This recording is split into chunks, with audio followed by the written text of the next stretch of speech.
Hello and welcome to another edition of the Binge Chickens. We're back for another episode. This time we're reviewing The Eve of the Daleks, the New Year's Day special that has just been released in the last few days. And with me to discuss it, I have Lo. How are you, Lo? I'm good, thank you. How are you? I'm very good. I'm very good. So first of all, let's get your overall thoughts on the episode. What did you think of the episode? What was your favorite bit? This is probably one of the most enjoyable Doctor Who episodes that we've had recently. It was a bit of fun. I liked the Groundhog Day loop that they were stuck in, even though I think there was some problematic elements of that in terms of the resolution, maybe? Some of the things that were mentioned that I don't think were followed up on. I know what you're thinking of. Yeah, seems to be a bit of a trend with Doctor Who at the moment. But overall, no, I really enjoyed it. I really liked Nick and Sarah. Yes. Sarah? Yes, Sarah. Yes. And I loved Sarah as a character. I feel like she's Irish, right? Yes. I feel like there's a bit of I got her humour. Yeah, brutally honest. She was very in the same mold as Donna, I thought. Yeah. That sort of very independent, blunt sort of woman, which was good. Very good humor. Yeah, no, I thought it was really good. I really enjoyed the plot style. I think in a way, even though it's sort of modeled on your Groundhog Day and other sort of time loop stories that have been done in plenty of other things before, in a way it still felt fresh for a holiday special for Doctor Who. I think we've had a lot of episodes lately that have been kind of very big, sort of big budget, sort of crazy episodes. For example, the last New Year's Day special when we had the whole Dalek fleet and we had Jack back and we had... I like having Jack back. Yeah, and the American guy whose name's completely gone out of my head, but we had these returning characters, we had the CGI, we had the big battles. It was very over the top, whereas this felt very much ship in a bottle, constrained, limited cast, limited effects, but much more story driven, which I really enjoyed for a change. Yeah. Okay, well, let's go through the specifics then of the episode, and we've already sort of touched on the style of the plot being a Groundhog Day plot. Did you like it? I mean, you've sort of already touched on perhaps the way that the story concluded, which, I mean, I tend to agree. I think any of these stories where you sort of paint the heroes into a corner and say it's going to be so impossible for them to get out of it and to survive and to win, all the more sort of suspension of disbelief or difficulty you have sort of going along with how they actually get out of it. But what did you think? I think I liked that. I think we knew from the beginning of the episode that they were all going to get out of it. And sometimes, and I think, I don't know, in today's day and age, like a lot of shows go for like that shock factor of killing off character. It's nice to have these occasional episodes where you know that everyone's going to make it out, and you kind of knew that from the beginning. It was just a matter of how. So it was like, how are they solving this problem together? So it was more of a problem-solving plot rather than anything else. Yeah, I'm actually surprised that given that we saw the Doctor killed 5, 6, 7 times during the episode, that at no point in the previews for the episode did they use any of that footage to try and shock you into thinking that we might be getting an early regeneration. I think I quite liked the fact in the episode that it was sort of counterintuitive to say that there was real stakes because they kept resetting, but there was real stakes in the sense that on each of the loops, we were sort of sat there thinking, will they kind of like, when will they get killed? Will they survive? Yes. Will they get away from the Daleks? And then, for example, Nick getting killed in, I think it was the second loop, or maybe it was the third loop, all of a sudden, and you're just kind of like shocked and you're like, oh, okay, characters are actually dying. There's real stakes, even though it was still resetting. Yeah. I do think having the count, like the clock come back a minute later each time, then raise the stakes. Yeah. You're like, how are they going to get out of this, particularly for that last loop where they only had like 2 minutes. And they also, I did like the idea of the Daleks learning as well from each loop and being able to predict what they were going to do next. Again, it made it more how they're going to get out of this. Like they really need to plan and work things out to be able to solve that problem and get out. But yes, I think you were saying you had some confusion around there was some elements of the plot. I think it was was it the 6-minute loop when I think it was Sarah makes the comment about how Nick doesn't survive past 5 minutes, therefore they've got to resolve it. And maybe it's a case that I need to rewatch the episode to actually understand what was going on in that scene. But when she's sort of saying Nick doesn't survive past 5 minutes, and I'm right, doctor, and we've got to get out, that sort of thing. And it seems like there's this sort of pressure to get it resolved on that loop or the next loop. And then that seems to just suddenly get forgotten about, and we get down to 3, 2, 1, and obviously Nick's still around. I don't think they got around to it. I don't think it's necessarily forgot about it. I think it just wasn't clear. I think it was more they needed to get Nick to survive past that 5 minutes.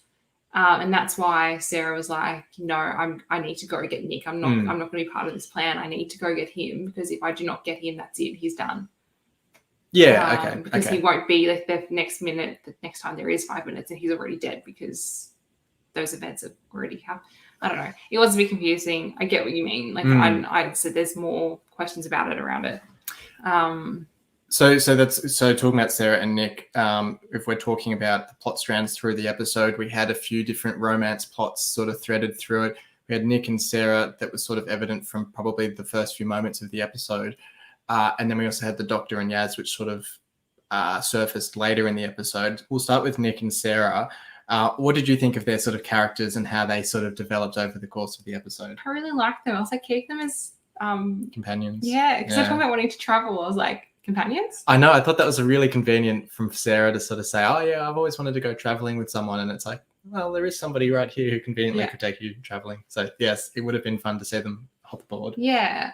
And I would have been fine with a 4-person companion cast, even just for like another special or something. I mean, they could come back for the next one. Yeah, that's true. Yeah. They were good characters. I think they're fun characters. They were good. Nick was a bit quirky. So was Sarah in her own way.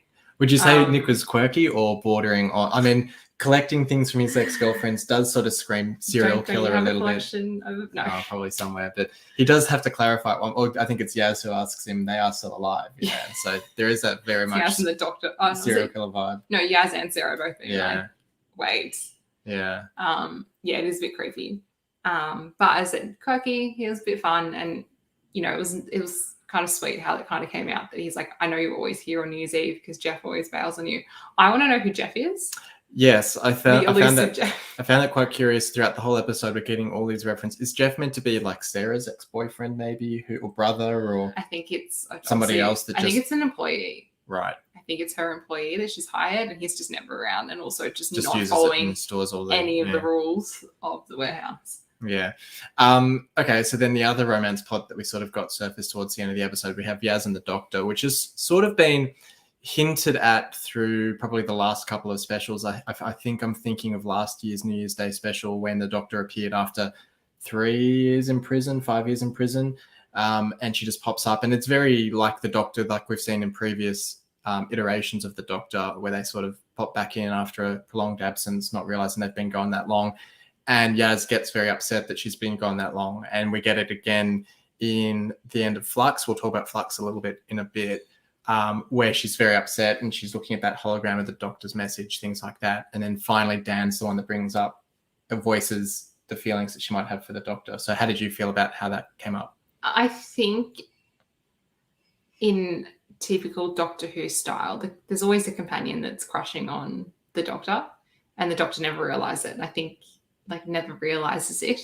And I think that was the case here, because I think we've been seeing from Yaz, as you said, across the specials. I totally forgot about last year's New Year. It's starting with Graham and Ryan coming in and being like, Yaz, you need to just forget about it. Yeah, like she's not coming back. And Yaz is frantically trying to work out where she is in the other TARDIS. Yes. In the with all the post-it notes and things.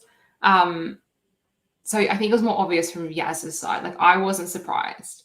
Do you think the Doctor's not aware of the feelings? Because I got the sense when Dan's talking to her to say, no, Yaz likes you, and the Doctor's sitting there saying, I don't know what you're talking about, Dan. Forget it. Was it the Doctor being the Doctor and really just not understanding, or was it the Doctor being like, I've sort of picked up on it, but I'm just choosing to ignore it for simplicity? I think that's always what the Doctor's like. Yeah. The Doctor always knows, but ignores it because it's too complicated. Once you get those like romantic feelings involved, what happens if they die and stuff like that? And I know we haven't always had companions like that. I mean, like Bill and Capaldi. Capaldi's doctor, it was very much like a platonic. And it's similar with Clara and Capaldi as well. Capaldi was a very platonic. But Clara was totally in love with Matt Smith's doctor. Yes. Yeah. Yes, as was Amy. So Matt Smith, I mean, Matt Smith's probably the last time we've had those sorts of romance threads through the episodes, but be interesting to see if it develops further in the next few specials. I mean, I know you were saying that you haven't really been behind the scenes as much with Doctor Who as I have, and seen the sort of the ships that people have posted on Twitter and other social media platforms, and even it was put to Yaz and the Doctor's actresses during interviews to say, what would you think about there being a romance between Yaz and the Doctor? And they were quite on board with it. For me, having that meta context sort of cheapens it a little bit, because to me that it feels a bit contrived, because it feels like it's like, hey, the fans really like this idea. How would you guys feel about it? And they go, yeah, cool, sounds great. And then they just write it into the show, rather than, for example, Rose, which was a very natural because it was already sort of written into the story from the start, or Clara and 11, which was sort of also there from just about the start from memory. It was always sort of under the surface. I mean, we had Souffle Girl and things like that, but it just felt a little bit contrived to me, but I can understand why it can work as well. As you said, sorry, as someone who isn't, I'm not necessarily on like notice boards and Facebook groups. When it comes to Doctor Who, I prefer to just watch and enjoy on my own terms. I didn't question it. Like it felt natural. And I think it's pretty cool. I like it. Fair enough. And so then we sort of just talked about then, obviously this episode does have its context in the previous season's events of Flux. Still a bit confused by the conclusion of Flux. It seems now, having watched this episode, that actually what's happened is that at the conclusion of Flux, they went back to the sort of the starting point of the event, of the Flux event. Daleks, Centaur and Cybermen got wiped out, and then the remaining Flux energy was sucked into the passenger device. Whereas I think originally watching Flux, it seemed as if it was kind of current day.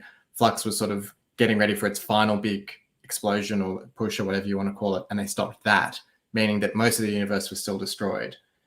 But now it seems as if most of the universe is actually all right. How did you feel about the Flux episodes as a whole? Because I think there's just too much to get into anything too complicated with Flux in this episode. But overall, in the context of this episode, how have you found Flux's fallout and how that all unfolded? I don't know what happened with Flux. After 6 episodes, I'm still very confused. I have a lot of questions. Do you think this episode simplified it at all, or just made it more complicated? No, because I probably just ignored when they talked about Flux. Fair enough.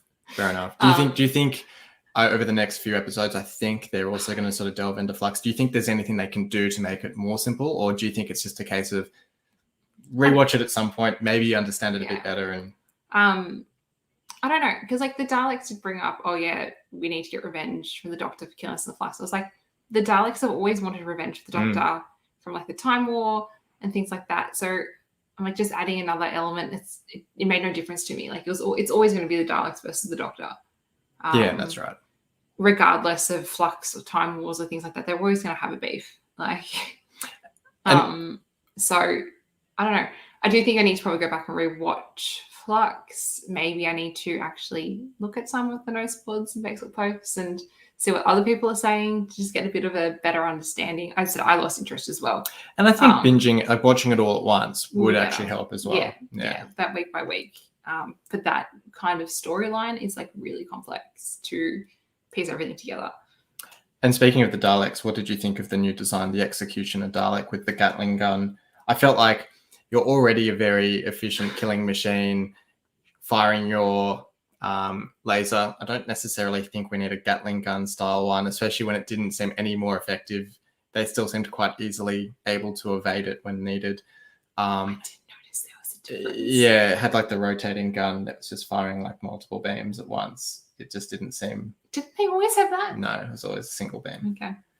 On that topic, though, I did enjoy that Sarah would continuously refer to them as robots, which is a kind of a common gaffe that people will make with the Daleks, calling them robots when they're actually living beings inside them, which the Doctor kept correcting her on. I thought that was quite funny, as well as the Easter egg with the Daleks saying, I am not Nick, as they're voiced by Nicholas Briggs, I thought Yeah. was quite funny as well. Yeah, that's cool. That's cute. Yeah, okay, so that's sort of the plot. Just overall with the episode as well, what did you make of? I mean, I really enjoyed the writing in this episode. I thought there was a lot of really good humor. Probably the key example I can think of is when Dan's sort of trying to buy them time. Yeah. So he goes down to the Dalek and he's just like, oh, are you new here? And the Dalek, I think the Dalek says, yes, I'm new, because the Dalek is saying he's like the new Dalek that's joined the fight. And Dan's sort of playing along as if, oh, you're a new employee at the storage place. And he's, I want to rent out a storage case or whatever. So lots of really good dialogue in this episode. What do you think? Yeah, it was definitely well written. Well, yeah, lots of fun dialogue. I liked the phone calls between Sarah and her mum as well. They were always quite funny and just very, I think a lot of people could probably relate to the parent calling continually. But, you know, the writing was really good. I'm enjoying getting to know, I guess, Dan as a new companion as well. I mean, we obviously introduced him through Flux and those 6 episodes. He just seems like a lovely, lovely character. Just happy to help out, go along with the flow, but also wants everyone else to be happy. He seems a very selfless character, which it seems a bit unfair to say that Graham isn't that, because I think Graham was as well. But I do think that Dan almost seems to suit the dynamic a little bit better than Graham. He's very calm. Calm. Yeah. And his dynamic with Yaz is, I think, really fun as well. It's sort of that Yorkshire versus Sheffield versus Liverpool is what I mean to say. But yeah, Yorkshire and Liverpool dynamic is quite fun between them. Yeah, I think it's a good little dynamic. Which is a shame that I don't know if John Bishop's coming back for the next season. I don't know if it's been confirmed that he's not, or if it's sort of up in the air. Is Yaz back? Yeah. I think there's a suggestion that she might be. I think she's willing to come back for another season, which would be very interesting. But I would hope that, therefore, Dan would come back as well. Yeah, so would I. I think he needs a proper fleshed out season. I was going to say, because you're saying that he sort of debuted in Flux, that we didn't really get him as a companion in Flux, because we had a whole lot of other characters introduced as well. So many characters. That he didn't feel specifically like a companion, considering we had can't even think of the names off the top of my head, but we had the professor, we had there was a lot. Grey Worm. Great, yeah. I was going to say Grey Worm from Game of Thrones. Oh my gosh, was there as well and Belle as well. So there was quite a few peripheral characters to have Dan as sort of, you're the companion. He definitely felt much more like a companion in this episode. Yeah, I think because it was all one storyline, even though it was 6 episodes, it felt like he was more that kind of Sarah and Nick character that we've got in this episode, where it's one storyline, they've contributed, and now they're going to go off and do their own thing. Like, I feel like we haven't had enough plots with Dan yet to really flesh out that character a lot. And so I think we've got a base understanding, but I'd like to see more of that dynamic. I know we've only got one episode left before. One episode left before the finale. So there's so that's a good time to talk about. So we've got the spring special, which is the Sea Warriors, which last were in an episode with the Third Doctor. So they've only been in a single episode before. They're sort of the sea equivalent of the Silurians, who we've seen a little bit more often than that. And it's sort of looking like it's sort of a Chinese mystery episode out at sea, which should be quite interesting as well. Is there anything in particular that you're hoping to see over these last 2 episodes? I guess personally, just more from Dan and Yaz, maybe a bit more development of the Yaz and the Doctor's relationship. But in particular, I don't think there's too much that we're after from the 13th Doctor before she goes. No, just another good episode. Yeah, because we've got the spring special with the Sea Warriors. Then we've got the finale, which I presume will air. Well, it's for the BBC centenary, so I don't know if that means it'll air on the 100th anniversary for the BBC, or if it'll air on November the 23rd as the Doctor Who anniversary. But it'll be one of the 2, I would suspect. And then we've got the regeneration. Yeah. So I think that just about wraps things up for this review. We'll probably be back to talk about that spring episode when it does air, sometime March or April, I suspect, is most likely timing for that one. But overall, you enjoyed this episode? Yeah, I actually really enjoyed it. It's felt like proper Doctor Who again. Yeah, absolutely. I really enjoyed this one as well. I thought that the plot was a bit more fresh and interesting than some of the specials that we've had recently. And looking forward to what we've got in store over the next few episodes. But until then, please, give us your thoughts as well. Comment on the video. Follow us on Twitter and Instagram. Links are below in the description. Like and subscribe to our YouTube channel as well for all our videos. We've got a review of the 2021 calendar year of streaming services content. We've got our weekly reviews for the Book of Boba Fett as well. The second episode of that will be up shortly, so keep an eye out for that one as well. But otherwise, until next time, bye from me.